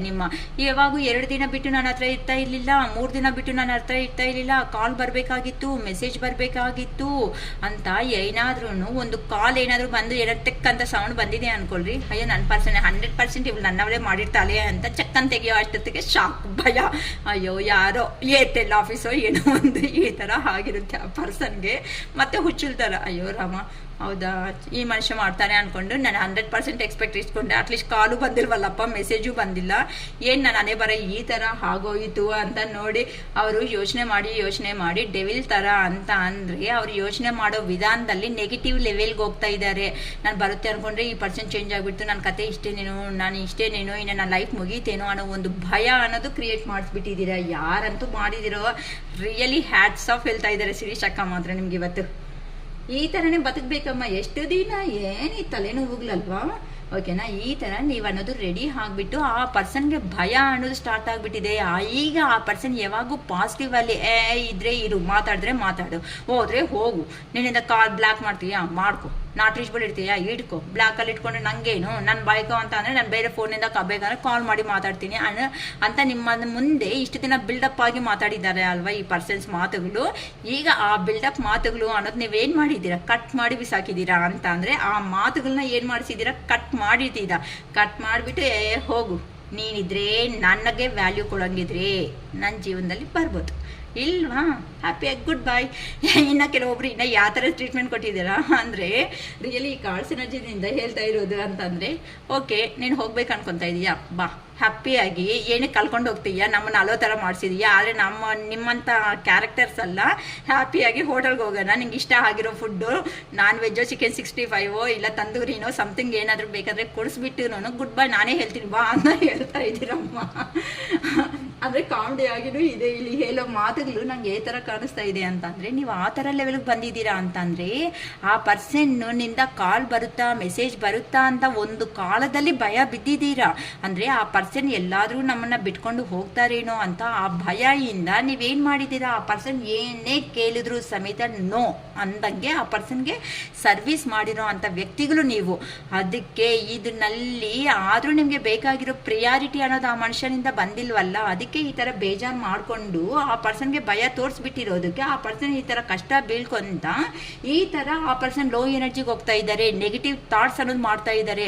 ಯಾರಾದರೂ ನನ್ನ ಥರನೇ ಅಂತ ಅಂದರೆ ನಾನು ಹೆಂಗೆ ಬಿಟ್ಟೋಗಿದ್ದೀನೋ ಇವ್ರನ್ನ ನನ್ನನ್ನು ಬಿಟ್ಟೋಗ್ತಾರೇನೋ, ಅವ್ರ ಹಿಂದೆ ಯಾರಾದರೂ ಇದ್ದಾರೇನೋ, ಅವ್ರು ಯಾರ ಹತ್ರ ಆದರೂ ಮಾತಾಡ್ತಾ ಇದ್ದಾರೇನೋ, ನಾವು ಬೇಕಾಗಿಲ್ವೇನೋ ಅಂತ ಈ ಥರ ನಿಮ್ಮ ಪರ್ಸನ್ನ ಅವರು ನಿಮ್ಮ ಬಗ್ಗೆ ಯೋಚನೆ ಮಾಡ್ಕೊತ ನಿಮ್ಮನ್ನು ಒಂದು ಸ್ಟಾರ್ ಥರ ನೋಡ್ತಾ ಇದ್ದಾರೆ. ಅಂದರೆ ಸ್ಟಾರ್ ಆಕಾಶದಲ್ಲಿ ಸ್ಟಾರ್ ಹೇಗಿರುತ್ತೆ ಹೇಳಿ ನೋಡೋದಕ್ಕೆ ನೀಟಾಗಿ ಶೈನ್ ಮಾಡ್ಕೊತ ಇರೋದಕ್ಕೆ ನಾವೆಲ್ಲರೂ ಇಷ್ಟಪಟ್ಟು ಅದನ್ನು ಅಬ್ಸರ್ವ್ ಮಾಡ್ತಾ ಇರ್ತೀವಿ, ಎಷ್ಟು ಚೆನ್ನಾಗಿದೆ ಅಲ್ವಾ, ಎಷ್ಟು ಮುದ್ದಾಗಿದೆ ಅಲ್ವಾ ಅಂತ ಈ ಥರ ಅಂತ ಅಂದರೆ ಒಂದು ಸ್ಟಾರ್ ಥರ ನೀವು ಕಾಣಿಸ್ತಾ ಇದ್ದೀರಾ. ಅಂದರೆ ಸ್ಟಾರ್ ಏನಾಗುತ್ತೆ ಕೆಲವೊಂದು ಸಾರಿ ಕಾಣಿಸ್ದಂಗೆ ಹೋಗ್ತಾ ಇರುತ್ತೆ. ನೀವು ಅಷ್ಟೇ ಆ ಪರ್ಸನ್ಗೆ ಹೆಂಗೆ ಕಾಣಿಸ್ತಾ ಇದ್ದೀರಾ ಅಂತ ಅಂದರೆ ಕೆಲವೊಬ್ರಂತೂ ನೀಟಾಗಿ ಕಾರು ಬೈಕು, ಕೆಲವೊಬ್ರು ಕಾಮೆಂಟ್ ಮಾಡಿದ್ರು, ಅಕ್ಕ ನಾನು ಬೇಕು ಅಂತಲೇ ಓಡಾಡ್ತೀನಿ ಅಕ್ಕ ಒಟ್ಟು ಬರ್ಕೊಂಡಿದ್ದಾರೆ ಅಂತ. ಈ ಥರ ಅವರು ಕರೆಕ್ಟ್ ಈ ಥರನೇ ಬರಬೇಕು. ಏನಕ್ಕೆ ಅಂತಂದರೆ ನಿಮ್ಗೊಂದು ಲೈಫ್ ಇದೆ ಅಲ್ವಾ. ಬಟ್ ತುಂಬ ಅಳಿಸ್ಬೇಡಿ ಹಂಗಂತ ಇನ್ನೊಬ್ಬರ ಜೊತೆ ಅಲ್ಲಿ ಮಾತಾಡೋದು, ಇನ್ನೊಬ್ಬರ ಜೊತೆ ಅಲ್ಲಿ ಮಾತಾಡ್ಕೊಂಡು ಈ ಥರ ಮಾಡಬೇಡಿ. ಮತ್ತೆ ಇನ್ ಕೇಸ್ ಜೀವನದಲ್ಲಿ ಅವರೇ ನಿಮ್ಮ ಬ್ಯಾಡ್ ಲಕ್ ಆಗಿಂದ ಅವ್ರ ಜೀವನದಲ್ಲಿ ಬಂದರೆ ನಿಮ್ಮ ಕತೆ ಮತ್ತೆ ಮುಗಿಸ್ತಾರೆ. ಇದೆಲ್ಲ ಒಳ್ಳೆ ಫಿಲಮ್ ಪಾರ್ಟ್ 1 ಪಾರ್ಟ್ 2 ಫಿಲಮ್ಸ್ ಥರ ಆಗೋಗುತ್ತೆ, ಬೇಡ. ಅಂದರೆ ಹೊಟ್ಟೆ ಉರಿಸಿಬೇಕಂತ ಅಂದರೆ ನಾನು ಲಕ್ಸರಿ ಆಗಿದ್ದೀನಿ, ನಾನು ಹ್ಯಾಪಿ ಆಗಿದ್ದೀನಿ ಅಂತ ಈ ಥರ ಪೋರ್ಟ್ರೇಟ್ ಮಾಡಿ, ಅದು ಬಿಟ್ಟು ನೀವು ಅವ್ರನ್ನ ಉರಿಸೋದಕ್ಕೋಸ್ಕರ ಯಾರನ್ನೋ ಒಂದು ಬಾಯ್ ಫ್ರೆಂಡ್ನೋ ಒಂದು ಗರ್ಲ್ ಫ್ರೆಂಡ್ನೋ ಬೇಕಾಗಿ ಈ ಥರ ಜೆಂಡರ್ ವೈಸ್ ನಾನು ಹೇಳಿದ್ದೀನಿ, ಬಾಯ್ ಫ್ರೆಂಡೋ ಗರ್ಲ್ ಫ್ರೆಂಡ್ನೋ ತಗೊಂಡು ಬಂದು ಅವನಿಗೋಸ್ಕರ ನೀವು ಇವ್ರ ಹತ್ರ ಜೊತೆದಲ್ಲಿ ಇರೋದು ನೋಡಿದ್ರೆ ಇನ್ನಷ್ಟೇ ಆ ಪರ್ಸನ್ ಒಂದೇ ಸರಿ ಸೂಸೈಡ್ ಮಾಡ್ಕೊಂಡು ಸಾಯ್ಬೇಕಾಗುತ್ತೆ. ಸೊ ಅಂತ ಮಾಡಬೇಡಿ ಅಮ್ಮ, ದಯವಿಟ್ಟು ಜಸ್ಟ್ ಫಾರ್ ಜೋಕ್ ಆಗಿ ಹೇಳಿದ್ದೀನಿ, ಆ ಥರ ಮಾಡಬೇಡಿ. ಅಂತ ಅಂದರೆ ಚೆನ್ನಾಗಿ ಕಾಣಿಸಿ ಸಂತೋಷವಾಗಿದ್ದೀನಿ ಅಂತ ಪೋರ್ಟ್ರೇಟ್ ಮಾಡೋದ್ರಲ್ಲಿ ತಪ್ಪಿಲ್ಲ, ಆದರೆ ಅದು ನಾವು ಇನ್ನೊಬ್ರು ಕೊಡೋ ನೋವು ಅನ್ನೋದು ನೆಗೆಟಿವ್ ಆಗಿದೆ. ಇನ್ ಕೇಸ್ ಅವರೇ ನಮ್ಮ ಜೀವನದಲ್ಲಿ ನಿಮ್ಮ ಪರ್ಸನ್ ನಿಮ್ಮ ಜೀವನದಲ್ಲಿ ಬಂದರೆ ಮತ್ತೆ ನಿಮ್ಮನ್ನು ಆಟ ಆಡಿಸಿ ಇನ್ನೂ ದೂರ ಹೋಗ್ಬಿಡುತ್ತೆ, ಬೇಡ ಅಷ್ಟು ದೂರ, ಓಕೆನಾ? ಅದಕ್ಕೋಸ್ಕರ ನೀವು ಸ್ಟಾರ್ ಆಗಿ ಕಾಣಿಸೋ ಥರ ಸ್ಟಾರ್ ಆಗಿ ಕಾಣಿಸ್ತಾ ಇದ್ದೀರಾ. ಅದಕ್ಕೋಸ್ಕರ ನಿಮ್ಮ ಪರ್ಸನ್ಗೆ ಏನಾಗ್ತಾ ಇದೆ ಅಂತ ಅಂದರೆ ಎಲ್ಲಿ ಅವರು ಅಯ್ಯೋ ನಾನು ಏನೋ ಇಷ್ಟಪಟ್ಟು ನನ್ನ ಕೆರಿಯರ್ನ ನಾನು ಲೈಫಲ್ಲಿ ದೂರ ಬಂದುಬಿಟ್ರೆ ನಂಗೆ ಇಷ್ಟ ಆಗಿರೋ ಜೀವನ ಅನ್ನೋದು ಸಿಗುತ್ತೆ ಅಂದರೆ ಇಲ್ಲಿ ನೋಡಿದ್ರೆ ಜಗಳಗಳು ಅಂತ ಅಂದರೆ ಫ್ಯಾಮಿಲಿ ಪರವಾಗಿ ಹೋಗಿದ್ದಾರಕ್ಕ ಅಂದರೆ ಫ್ಯಾಮಿಲಿದಲ್ಲಿ ಅದೇ ಸಿಚುವೇಶನೇ ಇದೆ, ಇಲ್ಲ ಜಾಬ್ ವೈಸ್ ಹೋದರೆ ಜಾಬಲ್ಲಿ ಅದೇ ಸಿಚುವೇಶನ್ ಫೇಸ್ ಮಾಡ್ತಾ ಇದ್ದಾರೆ. ಇಲ್ಲಿ ನೋಡಿದ್ರೆ ಆ ಪರ್ಸನ್ ನೆಗೆಟಿವ್ ಎನರ್ಜಿಗೆ ಬಂದ್ಬಿಟ್ಟಿದ್ದಾನೆ. ಆ ನೆಗೆಟಿವ್ ಪರ್ಸನ್ನ ಯಾರೇ ತಗೊಂತಾರ ಮಾತ್ರಕ್ಕೆ ಎಲ್ಲರೂ ಪ್ರತಿಯೊಬ್ಬರು ದೂರ ಆಗ್ಬಿಡ್ತಾ ಇದ್ದಾರೆ. ಅಂತ ಅಂದರೆ ಜನಗಳು ಆ ಪರ್ಸನ್ ಮೇಲೆ ನಂಬಿಕೆ ಅನ್ನೋ ಇಡೋದನ್ನೇ ಬಿಟ್ಟಾಗ್ಬಿಟ್ಟಿದ್ದಾರೆ. ಅಂತ ಅಂದರೆ ಇಷ್ಟು ನಂಬಿರೋ ಪರ್ಸನ್ನ ನಿಮ್ಮನ್ನು ಅಯ್ಯೋ ಪಾಪ ಅನ್ನಿಸ್ದಾಗ ಆ ಪರ್ಸನ್ ಯಾರು ನಂಬ್ತಾರೆ, ಆ ಪರ್ಸನ್ನು ಸಮೇತ ಎಲ್ಲರೂ ದೂರ ಇಟ್ಬಿಡ್ತಾ ಇದ್ದಾರೆ. ಅದಕ್ಕೆ ಈಗ ನಿಮ್ಮ ವ್ಯಾಲ್ಯೂ ಅನ್ನೋದು ಜಾಸ್ತಿ ಆಗ್ತಾ ಇದೆ. ಆ ಪರ್ಸನ್ ಮಾಡಿರೋ ಮಿಸ್ಟೇಕ್ಸ್ ಏನಿದೆ ಅಂತ ಆ ಪರ್ಸನ್ ಯೋಚನೆ ಮಾಡೋ ರೇಂಜಿಗೆ ಬರ್ತಾ ಇದ್ದಾರೆ. ದೂರದಿಂದ ಅಬ್ಸರ್ವ್ ಮಾಡಿದಾಗ ನೀವು ನೋಡಿದ್ರೆ ಚೆನ್ನಾಗಿ ಎಂಜಾಯ್ ಮಾಡ್ಕೊತ ನಿಮ್ಮ ಲೈಫಲ್ಲಿ ನೀವು ಮುಂದಕ್ಕೆ ಅನ್ನೋದು ಹೋಗ್ಬಿಡ್ತಾ ಇದ್ದೀರಾ. ನಾನು ನೋಡಿದ್ರೆ ಇಲ್ಲಿ ಸ್ಟ್ರಕ್ ಆಗಿಬಿಟ್ಟಿದ್ದೀನಿ ಅಲ್ವಾ ಅಂತ ಅಂದರೆ ನೀವು ಪಾಸ್ಟಲ್ಲಿ ಏನು ನಡೆದಾಯ್ತೋ ಅದ್ರ ಹತ್ರನೇ ಅವ್ರು ಸ್ಟ್ರಕ್ ಆಗಿಬಿಟ್ಟಿದ್ದಾರೆ. ನನ್ನ ಲೈಫ್ ಏನಕ್ಕಪ್ಪ ಮುಂದಕ್ಕೆ ಹೋಗ್ತಾ ಇಲ್ಲ, ನಾನು ಏನು ಮಾಡಿದ್ದೀನಿ, ಯಾರಿಗೆ ಏನು ಕರ್ಮ ಕೊಟ್ಟಿದ್ದೀನಿ, ನಂಗೆ ಯಾಕೆ ಈ ಥರ ನಡೀತಾ ಇದೆ ಅಂತ ನಿಮ್ಮ ಪರ್ಸನ್ ಯೋಚನೆ ಮಾಡ್ಕೊತ ಜೀವನದಲ್ಲಿ ನೀವು ನೋಡಿದ್ರೆ ಒಳ್ಳೆ ಎಂಪ್ರೆಸ್ ಥರ ರೆಡಿ ಆಗಿಬಿಟ್ಟಿದ್ದೀರಾ. ಅಂತ ಅಂದರೆ ಬಾ ನಿನ್ನ ಕತೆ ಹೇಳ್ತೀನಿ, ಏನಾದರೂ ಬಂದರೆ ಏನೋ ಒಂದು ತಲೆ ಮೇಲೆ ತಗೊಂಡು ಹಾಕ್ಬಿಡ್ತೀನಿ, ನನಗೆ ಯಾವಾಗೂ ಸುಳ್ಳುಗಳು ಹೇಳೋದು, ನನ್ನ ಫ್ಯಾಮಿಲಿ ಅಂತ ಪ್ರಿಯಾರಿಟಿ, ನನ್ನ ಫ್ರೆಂಡ್ಸು, ನನ್ನ ಫ್ಯಾಮಿಲಿ, ನನ್ನ ಅಂತ ಅವ್ರ ಕಡೆನ ಯಾವಾಗೂ ಯೋಚನೆ ಮಾಡೋದು. ನನ್ನ ಬಗ್ಗೆ ಏನು ಮಾಡಿದೀಯ ನೀನು, ನನ್ನ ಬಗ್ಗೆ ನೀನು ಸ್ಟೆಪ್ಪೇ ತಗೊಂಡಿಲ್ಲ ಅಂತಂದಾಗ ನಾನೇನಕ್ಕೆ ನಿನ್ನ ಬಗ್ಗೆ ಸ್ಟೆಪ್ ತಗೋಬೇಕು? ಆ ರೇಂಜಲ್ಲಿ ನೀವು ಮಾಡಿರೋ ಅದಕ್ಕೆ ಈಗ ನಿಮ್ಮ ಪರ್ಸನ್ಸ್ಗೆ ಹೆಂಗಿದೆ ಅಂತ ಅಂದರೆ ನೋಡಿ, ಎಷ್ಟು ಚೆನ್ನಾಗಿ ಎಂಪ್ರೆಸ್ ಥರ ಇದ್ದೀರಾ ನೀವು ಅಂತ ಅಂದರೆ ಸ್ಟ್ರಾಂಗ್ ಆಗಿಬಿಟ್ಟಿದ್ದೀರಾ. ಬಂದರೆ ನೀನು ಕತೆ ಮುಗಿಸ್ತೀನಿ, ಜಾಸ್ತಿ ಮಾತಾಡಬೇಡ, ಬೇಕಂದರೆ ಆ ರೇಂಜಲ್ಲಿ ನೀವು ಕಾಣಿಸ್ಬಿಡ್ತಾ ಇದ್ದೀರಮ್ಮ. ಅದಕ್ಕೋಸ್ಕರನೇ ಈಗ ನಿಮ್ಮ ಪರ್ಸನ್ಗೆ ಇಷ್ಟು ಪಾಸಿಟಿವ್ ಆಗಿ ಥರ ಬಂದರು, 4 ಗೋಡೆ ಮಧ್ಯದಲ್ಲಿ ಕುತ್ಕೊಂಡು ಅಲೋ ಅಂತ ಅವಳಲ್ವಾ ಇವರು ನೋಡಿದ್ರೆ, ಈ ಥರನ ಸೊಸೈಟಿದಲ್ಲಿ ಈ ಥರ ಸೊಸೈಟಿದಲ್ಲಿ ನೀವು ಫೇಸ್ ಮಾಡ್ಕೊಂತ ನಿಮ್ಗೋಸ್ಕರ ನೀವು ಸ್ಟೆಪ್ ತಗೊಂಡು ಸ್ಟೆಬಿಲಿಟಿ ಲೈಫ್ ಅನ್ನೋದನ್ನ ಲೀಡ್ ಮಾಡೋ ಒಂದು ಕಾರಣದಿಂದ ನೀವು ಹೆಂಗೆ ಕಾಣಿಸ್ತಾ ಇದ್ದೀರಾ ಅಂತ ಅಂದರೆ ದ ವರ್ಲ್ಡ್ ಅಂತ ಅಂದರೆ ನೀವೇ ನನ್ನ ಪ್ರಪಂಚ, ನೀವೇ ನನ್ನ ಸರ್ವಸ್ವ, ನೀನೇ ನನ್ನ ದಿಲ್ಕಾ ದಡ್ಕ ಏನೋ ಸಮಥಿಂಗ್ ಅಂತಾರಲ್ಲ, ಆ ರೇಂಜಲ್ಲಿ ನೀವು ಅನ್ನೋದು ಕಾಣಿಸೋ ಅಷ್ಟೊತ್ತಿಗೆ ಇನ್ನು ನಿಮ್ಮ ಪರ್ಸನ್ ಸತ್ರು ಬಿಟ್ಕೊಳಲ್ಲ. ಇಂಥವ್ರನ್ನ ಏನಾಗುತ್ತೋ ಅದು ಆಗಲಿ ಬಿಡು, ನಾನೇ ಬರ್ತೀನಿ, ಕಾಲಿಟ್ಕೊತೀನಿ, ಕೈ ಇಟ್ಕೊತೀನಿ, ಟೋಟಲ್ ಆಗಿ ಬೈದ್ಬಿಡು, ಹೊಡೆದ್ಬಿಡು, ಎಲ್ಲ ಮಾಡಿಸ್ಕೊಂಡು ನಿನ್ನ ಹತ್ರನೇ ಬೀಳ್ತೀನಿ ಅನ್ನೋ ರೇಂಜಿಗೆ ನಿಮ್ಮ ಪರ್ಸನ್ ಅವರು ತಂದಿಟ್ಟಿದ್ದೀರಮ್ಮ. ಅದಕ್ಕೋಸ್ಕರನೇ ನೋಡಿ, ಈ ಪರ್ಸನ್ನು ಯಾರೇ ಏನೇ ಆಫರ್ ಮಾಡಿದ್ರೆ ಏನಕ್ಕೆ, ಈಗ ಯಾರು ಇರ್ತಾರಲ್ಲ ಫ್ಯಾಮಿಲಿ ಪರವಾಗಿ ಹೋಗಿದಾರಕ್ಕ ಅನ್ನಂಗಿದ್ರೆ ಫ್ಯಾಮಿಲಿದಲ್ಲಿ ಅವ್ರ ಅಮ್ಮ ಅತ್ತೆ ಯಾರು ಅಂದರೆ ನಿಮ್ಮ ಅತ್ತೆ ಈ ಥರ ಸಮಥಿಂಗ್ ಈ ಥರ ಅಂದರೆ ದೊಡ್ಡವರು ಏನಕ್ಕೆ ಅವಳಿಗೋಸ್ಕರ ನೀನೇನಕ್ಕೆ ಹೋಗಿ ಸಾಯ್ಬೇಕು, ನೀನು ಏನಕ್ಕೆ ಹೋಗ್ತಾ ಇದೀಯಾ ಬಿಟ್ಟಾಕು ಅಂತ ಅಂದರೆ ನಿಂಗೆ ಏನಾದರೂ ಗೊತ್ತಾಯ್ತಾ, ನಿಮ್ಮ ಬಾಯಿ ಮುಚ್ಕೊಂಡಿರುವ ಅಂತ. ಈಗ ನಿಮ್ಮ ಪರ್ಸನ್ ಅವರೇ ನಿಮ್ಮ ಅಂದರೆ ಅವ್ರ ಮನೆಯಲ್ಲೇ ಸರೌಂಡಿಂಗಲ್ಲಿ ಇರೋ ಅಂಥವನ್ನ ನೀನು ಸೈಲೆಂಟಾಗಿ ಇರ್ತೀಯ ಸ್ವಲ್ಪ, ಏನಕ್ಕೆ ಈ ಥರ ಮಾತಾಡ್ತಾ ಇದೆ, ಇದು ನನ್ನ ಜೀವನ, ನನಗೋಸ್ಕರ ನಾನು ಸ್ಟೆಪ್ ತಗೊಂತೀನಿ, ನನಗೆ ಅವನೇ ಬೇಕು ಅನ್ನೋ ರೇಂಜಲ್ಲಿ ಅಲ್ಲಿ ಮಾತುಕತೆ ಅನ್ನೋದನ್ನು ಸಮೇತ ಇಲ್ಲಿ ನಡೀತಾ ಇದೆ. ನನ್ನ ಪರ್ಸನ್ ಹತ್ರ ಇದ್ರೇನೆ ನನ್ನ ಜೀವನದಲ್ಲಿ ಚೆನ್ನಾಗಿರ್ತೀನಿ, ನೀನು ಚೆನ್ನಾಗೇ ಇದೆಯಾ ತಾನೇ ಮದುವೆ ಮಾಡಿಕೊಂಡು ನಿಂಗೆ ಇಷ್ಟಪಟ್ಟಿರೋ ಅವ್ರ ಮನುಷ್ಯರ ಪಕ್ಕದಲ್ಲಿ ನಾನಿದ್ರೆ ತಪ್ಪೇನಿದೆ, ನನಗೆ ಆ ಪರ್ಸನೇ ಬೇಕು, ಆ ಪರ್ಸನ್ ಬಿಟ್ಟು ನಾನು ಯಾರನ್ನೂ ಮಾಡ್ಕೊಂಡಲ್ಲ, ಏನೂ ಮಾಡಲ್ಲ, ಇಲ್ಲ ಅಂತಂದರೆ ಹಿಂಗೆ ಬಿದ್ದಿರ್ತೀನಿ ನೀನೇನಾದರೂ ಜಾಸ್ತಿ ಮಾತಾಡಿದ್ರೆ ಅನ್ನೋ ರೇಂಜಲ್ಲಿ ಆ ಪರ್ಸನ್ ಸಮೇತ ಸಮಾಧಾನ ಅನ್ನೋದನ್ನ ಚೆನ್ನಾಗಿ ಸ್ಟ್ರಾಂಗ್ ಆಗಿ ಅಂತಂದರೆ ಥ್ರೋಟ್ ಚಕ್ರ ಅಂತ ಹೇಳ್ಬೋದಮ್ಮ. ಇಷ್ಟು ದಿನ ಭಯ ಬಿದ್ದಿರೋ ಅಂತ ವ್ಯಕ್ತಿ ಸಡನ್ ಆಗಿ ನಿಮ್ಮಲ್ಲಿ ಚೇಂಜ್ ಆಫ್ಸ್ ಬರೋ ಅಷ್ಟೊತ್ತಕ್ಕೆ ಆ ಪರ್ಸನ್ಗೂ ಸಮೇತ ನಿಮ್ಮನ್ನ ನೋಡಿದ ತಕ್ಷಣ ಏನನ್ಸಿದೆ ಅಂತ ಅಂದ್ರೆ ಬದುಕಿದ್ರೆ ಇಂಥ ಅವ್ರ ಜೀವನದಲ್ಲಿ ಇಂಥ ಅವ್ರ ಪಕ್ಕದಲ್ಲಿ ಇದ್ದು ಜೀವನ ಮಾಡಬೇಕು ಅಷ್ಟೇ ಹೊತ್ತು ನಾನು ಯಾಕೆ ಬಾಧೆ ಬಿದ್ದು ದೂರ ಹೋಗ್ಬಿಟ್ಟು ಅಲ್ಲಿ ನಾನು ಒಂಟಿಯಾಗಿ ಜೀವನ ಮಾಡಬೇಕು ಅಂತ ಸೆಲ್ಫ್ ರಿಯಲೈಸೇಷನ್ ಅನ್ನೋದು ಕೆಲವೊಬ್ಬರಲ್ಲಿನೇ ಬಂದಿದೆ. ಅದಕ್ಕೋಸ್ಕರನೇ ನನ್ನ ಪರ್ಸನ್ ಪಕ್ಕದಲ್ಲೇ ನಾನು ಇರಬೇಕು ಅಂತ ಫ್ಯಾಮಿಲಿದಲ್ಲಿ ನೋಡಿದ್ರೆ ಹೆದರ ಹಾಕೊಳ್ಳೋ ರೇಂಜ್ಗೆ ಹೋಗ್ತಾ ಇದ್ದಾರೆ. ಅಂದರೆ ಥ್ರೋಟ್ ಚಕ್ರ ಓಪನ್ ಆಗಿದೆ. ಇಷ್ಟು ದಿನ ಮಾತಾಡದೇ ಇರೋ ಅಂಥ ವ್ಯಕ್ತಿಗಳು ಯಾರಿದ್ದಾರೋ ನಿಮ್ಮ ಪರ್ಸನ್ಸು ಅಂತ ಅವರು ಸಮೇತ ಈಗ ಅವ್ರಿಗೋಸ್ಕರನೇ ಅವ್ರ ಫ್ಯಾಮಿಲಿದಲ್ಲಿ ಇದ್ದು ಮಾತಾಡ್ತಾ ಇದ್ದಾರೆ. ಇಲ್ಲ ಜಾಬ್ ಪರವಾಗಿ ಹೋಗಿದ್ದಾರೆ ಅಂತ ಆದರೆ ಏನಾದರೂ ಸಮೇತ ಸಿಚುವೇಶನ್ ಅನ್ನೋದನ್ನ ಬ್ಯಾಲೆನ್ಸ್ ತರಬೇಕು. ಇಲ್ಲ ನೀನೇ ನನಗೋಸ್ಕರ ಬರ್ತೀಯಾ, ಇಲ್ಲ ನಾನೇ ನಿನ್ಗೋಸ್ಕರ ಬರ್ತೀನಾ, ಬೇಕಂತಂದ್ರೆ ಒಂದು ಸಿಟ್ಟಿಂಗ್ ಅನ್ನೋದು ಆಗೋಣ ಅಂತಂದ್ರೆ ಕುತ್ಕೊಳ್ಳೋಣ, ಕಾಂಪ್ರಮೈಸ್ ಆಗೋಣ, ಮಾತಾಡೋಣ ಅಂತ ಮಾತುಕತೆಗೂ ಕೆಲವೊಬ್ಬರನ್ನ ಅವರು ಬಂದ್ಬಿಡ್ತಾ ಇದ್ದಾರೆ. ಅದಕ್ಕೋಸ್ಕರನೇ ಇಲ್ಲಿ ಈಗ ನಿಮ್ಮ ಪರ್ಸನ್ ಅವರು ಹಾರ್ಡ್ ವರ್ಕ್ ಅನ್ನೋದನ್ನ ಮಾಡ್ಕೊಂತ ಮನಿ ಎರ್ನಿಂಗ್ ಮೇಲೇನು ಫೋಕಸ್ ಇಟ್ಟಿದ್ದಾರೆ.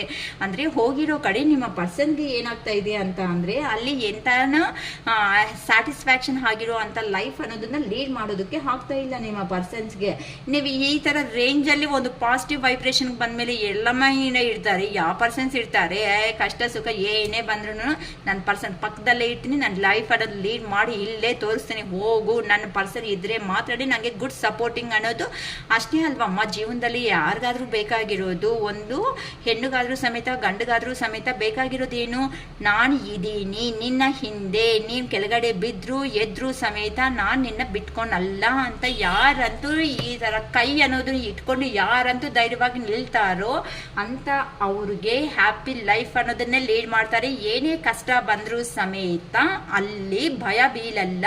ಪರವಾಗಿಲ್ಲ, ನಾನು ಜಾಬ್ ಮಾಡ್ತಾ ಇದ್ದೀನಿ, ನೀನು ಜಾಬ್ ಮಾಡ್ತಾ ಇದೀಯಾ, ಕರೆಕ್ಟ್, ನೀನು ಬಿಸ್ನೆಸ್ ಅಲ್ಲೋ ಇಲ್ಲ ಜಾಬಲ್ಲೋ ಲಾಸ್ ಆಗಿದೆ, ನಿಂಗೆ ಜಾಬ್ ಇಲ್ಲ, ಓಕೆ, ನಿಂಗೆ ಇಷ್ಟ ಇಲ್ವಾ, 2 ದಿನ ಕುತ್ಕೋ, 3ನೇ ದಿನ ಬೇರೆ ಜಾಬ್ ಹುಡುಕೋ, ಹೋಗು, ಅಷ್ಟವರೆಗೂ ನಾನಿದ್ದೀನಲ್ಲ, ನಾನು ನಿನ್ನ ನೋಡ್ಕೊತೀನಿ. ಇನ್ ಕೇಸು ಇಲ್ಲಿ ಹೆಣ್ಣಿಗೆ ಪ್ರಾಬ್ಲಮ್ ಬಂದಿದೆ ಅಂದರೆ ಗಂಡು ಅಂತಂದರೆ ಹಸ್ಬೆಂಡ್ ಆಗಿರೋ ಅಂಥ ಪರ್ಸನೋ ಯಾರೋ, ಅದೇ ಏನಕ್ಕೆ ಭಯ ಬೀಳ್ತಾ ಇದೆಯಾ, ನನಗೂ ಜಾಬ್ ಇಲ್ಲ ಅಂತಂದಾಗ ನೀನು ಹೆಲ್ಪ್ ಮಾಡಿದೀಯಾ ತಾನೇ ಅಂತ ನಿಮ್ಮ ಪರ್ಸನ್ಗೆ ನೀವೇನು ಮಾಡ್ತಾ ಇದ್ದೀರಾ, ನೀವು ಈ ಥರ ಧೈರ್ಯ ತುಂಬಿಸ್ಕೊಡ್ತಾ ಇದ್ದೀರೋ ಅವರು ಸಮೇತ ನಿಮಗೆ ಅದೇ ಧೈರ್ಯನ ತುಂಬಿಸ್ಕೊಡ್ತಾ ಇದ್ದಾರೆ. ಸೊ ಇಲ್ಲಿ ಮ್ಯೂಚುವಲ್ ಅಂಡರ್ಸ್ಟ್ಯಾಂಡಿಂಗ್ಸ್ ಅನ್ನೋದು ಬಂದಿರೋ ಒಂದು ಕಾರಣದಿಂದ ನಿಮ್ಮ ಪರ್ಸನ್ಸ್ಗೆ ನೀವು ತುಂಬಾನು ಇಷ್ಟ ಆಗ್ಬಿಟ್ಟು ನಿಮ್ಮನ್ನ ಬಿಟ್ಕೊಳೋ ರೇಂಜ್ಗೆ ಆ ಪರ್ಸನ್ ಇನ್ನ ಹೋಗೋದಕ್ಕೆ ಚಾನ್ಸಸ್ಸೇ ಇಲ್ದಂಗೆ ಎಲ್ಲ ಕಡೆಯಿಂದ ನೀವೇ ಓವರ್ಲಾಕ್ ಅನ್ನೋದು ಮಾಡಿಸ್ಬಿಟ್ಟಿದ್ದೀರಾ. ಯಾರು ಮಾಡಿದಿರೋ ಗೊತ್ತಿಲ್ಲ ಓವರ್ಲಾಕ್ ಅನ್ನೋದು, ರಿಯಲಿ ನಂಗೆ ತುಂಬ ಇಷ್ಟ ಆಗ್ತಾ ಇದೆ ನಾನು ರೀಡಿಂಗ್ಗೆ ಅನ್ನೋದು ನನಗೆ ಇಷ್ಟ ಆಗ್ತಾ ಇದೆ. ನಾನೇ ಲೈಕ್ ಮಾಡ್ಕೋಬೇಕೇನೋ ಇವತ್ತು. ಓಕೆನಾ? ಸೊ ಅಕ್ಕ ನಾನೇ ಮಾಡಿದ್ದು ಅಂತ ನನಗೂ ಒಂದು ಥರ ಬೂಸ್ಟಪ್ ಕೊಡಿ. ನಮ್ಮ ರೀಡಿಂಗ್ಸು ಈ ಥರ ಪರ್ಸನ್ಸ್ನ ಚೇಂಜ್ ಮಾಡೈತೆ ಅಂತ ನಮಗೂ ಒಂದು ಎನರ್ಜಿ ಬರುತ್ತಮ್ಮ. ಅದಕ್ಕೋಸ್ಕರ ನಿಮ್ಮ ಪರ್ಸನ್ಸ್ ಅನ್ನೋ ಅವರು ಎಲ್ಲಿ ಹೋಗಿದ್ದಾರೋ ಅಲ್ಲಿಂದ ರಿಟರ್ನ್ ಬ್ಯಾಕ್ ಆಗಿಬಿಟ್ಟು ನಿಮಗೆ ಮ್ಯಾರೇಜ್ ಆಫರ್ ಮಾಡಬೇಕು ಅಂತಾನೆ ಕೆಲವೊಬ್ರು ಬರ್ತಾ ಇದ್ದಾರೆ. ಎಲ್ಲಕ್ಕ ಮ್ಯಾರೇಜ್ ಆಗಿದೆ ನಮಗೆ ಅನ್ಕೊಳೋ ಅವರು ನಿಮ್ಮ ಪರ್ಸನ್ಗೆ ನೀವು ಈ ಥರ ಚೇಂಜ್ ಆಫ್ ಆಗಿರೋ ಕಾರಣದಿಂದ ಮತ್ತೆ ಹ್ಯಾಪಿ ಲೈಫ್ ಅನ್ನೋದನ್ನ ಲೀಡ್ ಮಾಡಬೇಕು ಅಂತಾನೂ ಬರ್ತಾ ಇದ್ದೀರಾ. ಏನಕ್ಕೆ ಅಂತ ಅಂದರೆ ಪ್ರೀವಿಯಸ್ ಅಲ್ಲಿ ನೀವು ತೋರಿಸಿರೋ ಅಂತ ಒಂದು ಕಂಫರ್ಟಬಲ್ ಝೋನ್ ಏನಾಯಿತು, ಆ ಕಂಫರ್ಟಬಲ್ ಝೋನಲ್ಲಿ ಆ ಪರ್ಸನ್ಗೆ 100% ಸ್ಯಾಟಿಸ್ಫ್ಯಾಕ್ಷನ್ ಅನ್ನೋದು ಆಗಿದೆ ಅಂತ ಅಂದರೆ ಪ್ರಾಬ್ಲಮ್ಸ್ ಬಂದರೂ ಸಮೇತ ಆ ಪರ್ಸನ್ ಏನು ಮಾಡಿದ್ದಾರೆ, ನೀವು ಹೇಳಿರೋ ಒಂದು ಧೈರ್ಯವಾಗಿ ಕೊಟ್ಟಿರೋ ಮಾತುಗಳಿಂದ ಆ ಪರ್ಸನ್ಗೆ ಹೀಲ್ ಆಗಿಬಿಟ್ಟಿದೆ ಅಂತ ಅಂದರೆ ಆ ಪರ್ಸನ್ಗೆ ಸಂತೋಷ ಅನ್ನೋದು ಆಗಿದೆ.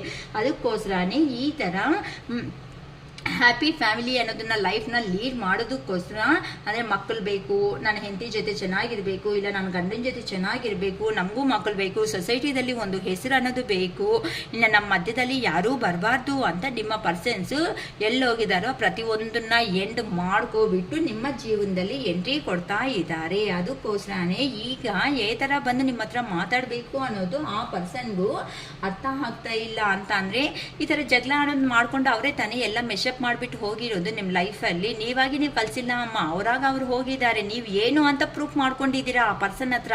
ಅದಕ್ಕೆ ಆ ಪರ್ಸನ್ಗೆ ಶಾಕ್ ಆಗೋಗಿರೋದು. ಅಲ್ಲಿ ಶಾಕ್ ಆಗಿಬಿಟ್ಟು ಹೌದಲ್ವಾ ನಾನು ಈ ಥರ ಎಲ್ಲ ಮಾಡಿದ್ರು ಸಮೇತ ಇಷ್ಟೂ 1% ಮನಸ್ಸಲ್ಲಿ ಅನ್ನೋದು ಇಟ್ಕೊಂಡಿಲ್ದಂಗೆ ನನ್ನ ಪರ್ಸನ್ನು ಈಗೂ ನನಗೆ ಪ್ರಿಯಾರಿಟಿ ಕೊಡ್ತಾ ಇದ್ದಾಳೆ ಅಲ್ಲ.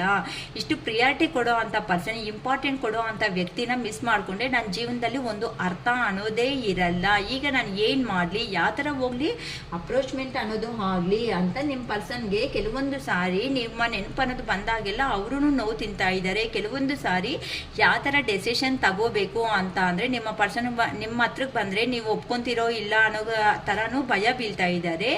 ಆ ಥರ ನಿಮ್ಮ ಪರ್ಸನ್ ಅನ್ನೋ ಅವರು ಏನು ಮಾಡ್ಕೊತಾ ಇದ್ದಾರೆ ಅಂತಂದರೆ ಒಂದು ಯೋಚನೆಯಲ್ಲಿ ಮುಳುಗೋಗ್ತಾ ಇದ್ದಾರೆ. ಅಂದರೆ ಟೋಟಲ್ ಆಗಿ ಏನಾಗುತ್ತೆ ಅಕ್ಕ ಅನ್ನಂಗಿದ್ರೆ ಫೈನಲ್ ಆಗಿ ನಿಮ್ಮ ಹತ್ರ ಈ ಥರ ಕಮ್ಯುನಿಕೇಷನ್ ಅಂತೂ ಖಂಡಿತ ಬಂದೇ ಬರ್ತಾರೆ ಅಂತ ಡಿಸೈಡ್ ಅನ್ನೋದು ಆಗ್ತಾ ಇದೆ. ಡಿಸೈಡು ಖಂಡಿತ ನಿಮ್ಮ ಹತ್ರಕ್ಕೆ ಬರ್ತಾರೆ, ನಿಮ್ಮ ಹತ್ರ ರಿಯೂನಿಯನ್ ಅನ್ನೋದು ಆಗುತ್ತೆ, ನೀವು ಕುತ್ಕೋಬೇಕಾಗುತ್ತೆ, ಏನು ಮಾತಾಡಬೇಕು, ಯಾವ ಥರ ಅವ್ರನ್ನ ಈ ಸಾರಿ ಓವರ್ ಅಂತ ಡೀಲ್ ಮಾಡೋ ವಿಧಾನ ಅನ್ನೋದು ನೀವು ಅನ್ನೋದು ತಿಳ್ಕೊಳ್ರಿ. ಯೂನಿವರ್ಸ್ ಕಡೆಯಿಂದ ನಿಮ್ಗೆ ಒಂದು ಆಪರ್ಚುನಿಟಿ ಅನ್ನೋದು ಬರ್ತಾ ಇದೆ ಅಂತ ಅಂದರೆ ಈ ಸಾರಿ ಯಾರಂತೂ ಈ ಲೆವೆಲ್ಗೆ ಓವರ್ ಲೆವೆಲ್ ಸ್ಟ್ರಾಂಗ್ ಆಗಿ ಆಗಿಬಿಟ್ಟಿದ್ದೀರಮ್ಮ. ನಂಗೆ ತುಂಬ ಇಷ್ಟ ಆಯಿತು. ಈ ಲೆವೆಲ್ ಇರೋ ಅಂಥ ಪರ್ಸನ್ಸ್ಗೆ ನಿಮ್ಮ ಪರ್ಸನ್ ಎಂಟ್ರಿ, ರೀ ಬರ್ತ್ ಅನ್ನೋದು ನಿಮ್ಮ ರಿಲೇಷನ್ನ ಮಾಡ್ತಾ ಇರೋ ಒಂದು ಕಾರಣದಿಂದ ನೆಕ್ಸ್ಟ್ ಆ ಪರ್ಸನ್ ನಿಮ್ಮ ಲೈಫಲ್ಲಿ ಬಂದರೆ ನೀವು ಕಣ್ಣಲ್ಲಿ ನೀರು ಹಾಕ್ತೀರಾ, ಇಲ್ಲ ನೀವು ಮನಸ್ಸಲ್ಲಿ ಹೇಳಬೇಕಾಗಿರೋ ಮಾತುಗಳನ್ನ ಸ್ಟ್ರಾಂಗ್ ಆಗಿ ಕುತ್ಕೊಂಡು ನನ್ನ ಮನಸ್ಸಲ್ಲಿ ಇರೋ ಅಂಥ ಒಪಿನಿಯನ್ ಇದೆ, ನನಗೆ ಒಪಿನಿಯನ್ ಇರೋ ಅಂಥ ಕಾರಣ ಅನ್ನೋದು ನೀವು ಹೇಳ್ಬಿಟ್ಟ ಮೇಲೆ ಆ ಪರ್ಸನ್ನು ನಿಮ್ಮ ಒಪಿನಿಯನ್ಗೆ ಓಕೆ ಅನ್ನೋದು ಆದಮೇಲೆ ಫರ್ದರ್ ಸ್ಟೆಪ್ ತಗೊಳ್ಳಿ.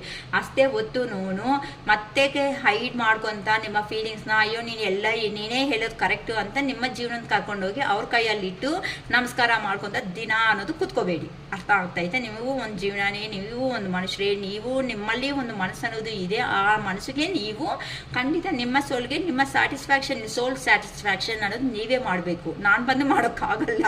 ನಾನು ನಿಮ್ಮನ್ನು ಎಬ್ಬಿಸ್ತಾ ಇದ್ದೀನಿ ನಿದ್ದೆದಲ್ಲಿ, ಲೋ ಎನರ್ಜಿದಲ್ಲಿ ಇರೋದಕ್ಕೆ. ಆ ಎದ್ದೋಲೋದ ಮಲ್ಗೋದ ಅಂತ ನಿಮ್ಮ ಕೈಯಲ್ಲಿ ಇರೋದು. ಎದ್ದಿದ್ದೀರಾ ಅನ್ಕೊಳ್ರಿ, ಚೆನ್ನಾಗಿ ಇರೋ ಅಂತ ಲೈಫ್ ಅನ್ನೋದು ಕಾಣಿಸುತ್ತೆ. ಎದ್ದಿಲ್ಲ ಅನ್ಕೊಳ್ರಿ, ಅಷ್ಟೇ ನನ್ನ ಕತೆ ಸಾಯ್ತೀನಿ ಅನ್ನೋ ರೇಂಜ್ಗೆ ನೀವು ಹೋಗ್ತೀರಾ. ಕೆಲವೊಬ್ರು ಅಷ್ಟೇ, ಕೆಲವೊಬ್ರು ರೀಡಿಂಗ್ ತಗೊತಾ ಇರ್ತಾರೆ, ಅಕ್ಕ ನಮ್ಗೆ ಆ ಪರ್ಸನ್ ಬಿಟ್ಟು ಬೇಡ ಅಂತ ಪಾಪ ಫೈನಾನ್ಷಿಯಲ್ ಸಪೋರ್ಟ್ ಮಾಡಿರ್ತಾರೆ. ಸಪೋರ್ಟಿಂಗ್ ಎಲ್ಲ emotional support, financial support, A to Z ಮಾಡಿದ್ರು ಸಮೇತ ಈಗೋ ಪರ್ಸನ್ಸ್ ಅವರೆಲ್ಲನೂ ನಾನು ಕಾಲ್ ಮಾಡಿದ್ರೆ ಕಾಲ್ ಮಾಡು, ನಾನು ಮಾತಾಡಿದ್ರೆ ಮಾತಾಡಬೇಕು ಅಷ್ಟೇ ಹೊತ್ತು ನಿನಗೆ ನಾವು ಕಾಲ್ ಮಾಡಬಾರ್ದು, ಮಾತಾಡಬಾರ್ದು ಅಂತ ಕಂಡೀಷನ್ಸ್ ಇಟ್ಬಿಟ್ಟಿನೂ ಇವ್ರ ಹತ್ರನೇ A to Z ತಗೊಂಡಿರ್ತಾರೆ. ಎಷ್ಟು ದುರಂಕಾರ ಮನುಷ್ಯಗಳಂತ ಅವರೆಲ್ಲನೂ.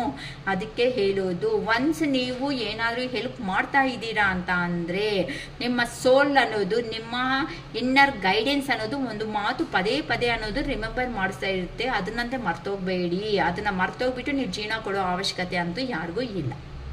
ಫಸ್ಟ್ ನಿಮ್ಗೋಸ್ಕರ ನೀವು ಸ್ಟ್ಯಾಂಡ್ ತಗೊಂಡು ಸ್ಟೆಪ್ ತಗೊಂಡು ನೀವು ನಿಲ್ತ್ಕೊಳ್ರಿ. ಮತ್ತೆ ನಿಮಗೆ ಇಷ್ಟ ಆದರೆ ಮೂವ್ ಆನ್ ಆಗಿ ಅವರಿಂದ. ಇಲ್ಲ ಅಂತ ಅಂದರೆ ಇಲ್ಲಕ್ಕ ನಾವು ಸ್ಟೆಬಿಲಿಟಿಯಾಗಿ ನಮ್ಮ ಲೈಫಲ್ಲಿ ನಾವು ಏನೋ ನೋಡ್ಕೊತೀವಿ ಅನ್ನಂಗಿದ್ರೆ ಹಾಗೆ, ಇಲ್ಲ ಅಂತ ಅಂದರೆ ಮ್ಯೂಚುವಲ್ ಅಂಡರ್ಸ್ಟ್ಯಾಂಡಿಂಗ್ ಬಂದುಬಿಟ್ಟು ಇಬ್ಬರು ಸೇರಿ ಒಂದು ಡೆಸಿಷನ್ ತಗೊಂಡು ಹ್ಯಾಪಿಯಾಗಿರೋದಕ್ಕಾದರೂ ಪ್ರಯತ್ನ ಪಡಿ ಅಷ್ಟೇ ಹೊತ್ತು. ಇನ್ನು ಜಾಸ್ತಿ ಅನ್ನೋದು ಬಾಧೆ ಬೀಳೋದಕ್ಕೆ ಹೋಗಬೇಡಿ. ಆಲ್ ದ ಬೆಸ್ಟ್, ಚೆನ್ನಾಗಿರಲಿ ಲೈಫ್ ಅನ್ನೋದು, ಹ್ಯಾಪಿಯಾಗಿರ್ರಿ. ಚೆನ್ನಾಗೇ ಬಂದಿದೆ. ನಿನ್ನೆ ಯಾರಂತೂ ಶಾಕ್ ಕೊಟ್ಟಿದ್ದೀರೋ ನಿಮ್ಮ ಪರ್ಸನ್ಸ್ ಯೋಚನೆ ಮಾಡ್ತಾ ಇರೋ ವಿಧಾನ ಸಮೇತ ಪಾಸಿಟಿವ್ ಆಗೇ ಇದೆ. So I claim this positive energy ಅಂತ ಮಾಡ್ಕೊಳ್ರಿ. 1111 ಅಂತ ಅಫರ್ಮೇಷನ್ ಮಾಡ್ಕೊಳ್ರಿ. 11 ಅಂದರೆ starting number, new beginning number ಆಗಿರೋಕ್ಕೋಸ್ಕರ ನಿಮ್ಮ ಲೈಫಲ್ಲಿ ಅಷ್ಟೇ ಪಾಸ್ಟ್ ಲೈಫಲ್ಲಿ ಏನು ನಡೆದಾಯಿತೋ ಅವೆಲ್ಲ ಸ್ಟಾಪ್ ಆಗಿಬಿಟ್ಟು ಹೊಸ ಜೀವನ ಅನ್ನೋದು ನಿಮಗೆ ಸಿಕ್ಕಲಿ ಅಂತ ನಾನು ಅನ್ನೋದು ಹೇಳ್ಕೊಡ್ತಾ ಇದ್ದೀನಿ. ಯಾವಾಗಂತೂ ಒಂದು ಮರ್ತೋಗ್ಬೇಡಿ. I am strong, I am happy, I am healthy ಅಂತಾನೆ ಹೇಳ್ಕೊಳ್ರಿ. ಸೊ ನನಗೆ ಇವತ್ತು ಒಳ್ಳೆ ಜೀವನ ಅನ್ನೋದು ಕೊಟ್ಟಿರೋ ಯೂನಿವರ್ಸ್ಗೆ ಕೃತಜ್ಞತೆ ಅಂತ ಸಂತೋಷವಾಗಿ ಬೆಳಗ್ಗೆ ಎದ್ದಿದ ತಕ್ಷಣ ಅಂತ ಅಫರ್ಮೇಷನ್ಸ್ ಹೇಳ್ಕೊಳ್ರಿ. ಸೊ ಪಾಸಿಟಿವ್ ಆಗಿ ನನ್ನ ಪರ್ಸನ್ ಬಂದಿದ್ದಾರೆ, ನನ್ನ ಪರ್ಸನ್ನಿಂದ ಕಾಲ್ ಬಂದಿದೆ, ಮೆಸೇಜ್ ಬಂದಿದೆ ಅನ್ನೋ ಒಂದು ಪಾಸಿಟಿವ್ ವೈಬ್ರೇಟ್ ಅಲ್ಲಿ ಇದ್ದರೆ 100% ನಿಮಗೂ ಸಿಗುತ್ತೆ ಅಮ್ಮ. ಯಾರಂತೂ ಲೋ ಎನರ್ಜೀಸ್ ಅಲ್ಲಿದ್ದಾರೋ ಅವರು ದಯವಿಟ್ಟು ಹೋಗಬೇಡಿ, ಓಕೆನಾ? ನನ್ನ ವಿಡಿಯೋ ಅನ್ನೋದು ಏನಾದರೂ ಇಷ್ಟ ಆಗಿದೆ ಅನ್ನಂಗಿದ್ರೆ ದಯವಿಟ್ಟು ಶೇರ್ ಮಾಡಿ. ಇನ್ನೂ ಪ್ರಾಬ್ಲಮ್ಸಲ್ಲಿ ಇರೋ ಅವರು ನಿಮ್ಮ ಕೊಡೋ ಅಂಥ ಇನ್ಫಾರ್ಮೇಷನ್ಸ್, ನಮ್ಮನಿಂದ ಹೋಗೋ ಇನ್ಫಾರ್ಮೇಷನ್ಸಿಂದ ಅವರು ಪಾಸಿಟಿವ್ ವೈಬ್ರೇಟ್ ಬರಲಿ. ಸ್ವಲ್ಪ ಶೇರ್ ಮಾಡ್ಕೊಳ್ರಿ, ಲೈಕ್ ಮಾಡಿ. ಲೈಕ್ ಮಾಡಿದ ತಕ್ಷಣವೇ ನಿಮಗೆ ಡೌನ್ ಸೈಡ್ ಹೈಪ್ ಅನ್ನೋ ಬಟನ್ ಇರುತ್ತೆ, HYPE ಹೈಪ್ ಅನ್ನೋದು. ಲೈಕ್ ಮಾಡಿದ ತಕ್ಷಣವೇ ಕೆಳಗಡೆ ಪಾಯಿಂಟ್ಸ್ ಅನ್ನೋದು ಬರುತ್ತೆ. ದಯವಿಟ್ಟು ವಾರದಲ್ಲಿ 3 ಟೈಮ್ಸ್ ಅನ್ನೋದು ಕೊಡ್ಬೋದು. ಅದು ನಿಮಗೆ ತುಂಬ ಇಷ್ಟ ಆಯಿತು ಅಕ್ಕ, ನೀವು ಹೇಳೋ ಮಾತುಗಳು ನಿಜವಾಗ್ಲೂ ಕರೆಕ್ಟಾಗಿ ನಮ್ಮ ಮನಸ್ಸಿಗೆ ಅನಿಸಿದೆ ಅಂತ ಯಾರಿಗಂತೂ ಅನಿಸುತ್ತೋ ಅಂಥವ್ರು ನೀವು ಪಾಯಿಂಟ್ಸ್ ಕೊಡೋದ್ರಿಂದ ನಮ್ಮ ವೀಡಿಯೋಸು ಮುಂದಕ್ಕೆ ಹೋಗಿ ಇನ್ನೂ ಒಂದು 10 ಮೆಂಬರ್ಸ್ಗೆ ರೀಚ್ ಆಗೋ ಚಾನ್ಸಸ್ ಇರುತ್ತೆ. ಸೊ ಸಬ್ಸ್ಕ್ರೈಬ್ ಮಾಡ್ಕೊಡೋದ್ರಿಂದ ನೋಟಿಫಿಕೇಷನ್ನಲ್ಲಿ ನಿಮಗೆ ನನ್ನ ವೀಡಿಯೋಸ್ ಬರ್ತಾ ಇರುತ್ತೆ. ಏನಕ್ಕೆ ಅಂತಂದರೆ ಕೆಲವೊಂದು ಸತಿ ನಾನು ಮಾರ್ನಿಂಗೇ ಕಲಿಸ್ತಾ ಇದ್ದೀನಿ, ಆಫ್ಟರ್ನೂನು ಕಲಿಸ್ತಾ ಇದ್ದೀನಿ. ಕೆಲವೊಂದು ರೀಡಿಂಗ್ಸ್ ಪರ್ಪಸ್ಸು, ಪರ್ಸ್ನಲ್ ವರ್ಕಲ್ಲಿ ಬ್ಯುಸಿ ಇರೋ ಪರ್ಪಸ್ಸು ಟೈಮ್ಸ್ ಅನ್ನೋದು ಆದರೆ ಕಲಿಸ್ತಾ ಇದ್ದೀನಿ ವೀಡಿಯೋಸ್ ಡೈಲಿ. ಆದರೆ ಟೈಮ್ ಅನ್ನೋದು ಹೇಳೋದಕ್ಕೆ ಆಗ್ತಾಯಿಲ್ಲ. ಈ ಥರ ಇದೆ ನನ್ನ ಸಿಚುವೇಶನ್ ಅನ್ನೋದು. ಅದಕ್ಕೋಸ್ಕರನೇ ಅಯ್ಯೋ ಬಂದೈತಾ ಇಲ್ಲ ಅಂತ ಸರ್ಚ್ ಮಾಡೋದಕ್ಕಿಂತನೂ ಜಸ್ಟ್ ನೀವು ಸಬ್ಸ್ಕ್ರೈಬ್ ಮಾಡ್ಕೊಳೋದ್ರಿಂದ ನನ್ನ ಚಾನಲ್ ವಿಡಿಯೋ ಅನ್ನೋದು ಅಪ್ಲೋಡ್ ಆಗಿದ ತಕ್ಷಣ ನಿಮಗೆ ನೋಟಿಫಿಕೇಶನ್ ಅನ್ನೋದು ಬರುತ್ತೆ ಅಲ್ವಾ. ಸೊ ಅಕ್ಕ ಮಾಡಿದ್ದಾರೆ ಅಂತ ನಿಮ್ಗೂ ಒಂದು ಹ್ಯಾಪಿನೆಸ್ ಬರುತ್ತೆ. ನೀವೆಲ್ಲ ನೋಡಿದ ಮೇಲೆ ನೀವು ಕೊಡೋ ಕಾಮೆಂಟಿಂದ ನನಗೂ ಒಂದು ಥರ ಪಾಸಿಟಿವ್ನೆಸ್ ಬರುತ್ತೆ. ನೆಕ್ಸ್ಟ್ ಈ ವಿಡಿಯೋ ಅನ್ನೋದು ಏನು ಮಾಡಬೇಕು ಅಂತ ನಾನು ಪ್ಲ್ಯಾನಿಂಗ್ ಮಾಡ್ಕೊತಾ ಇರ್ತೀನಿ. ಓಕೆನಾ ಅಮ್ಮ? It is all for today. Bye.